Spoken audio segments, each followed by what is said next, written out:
Within the project, we developed a Vedimecum, a handbook for teachers, and 6 training modules. All materials are translated and will be available to our teachers in the next month.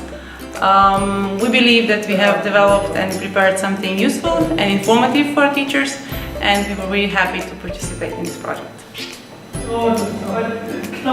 School Mobility Manger project is an Erasmus Plus project that lasted 3 years. Today we have a final event. We have one of the 3 workshops that we have organized within European Mobility Week.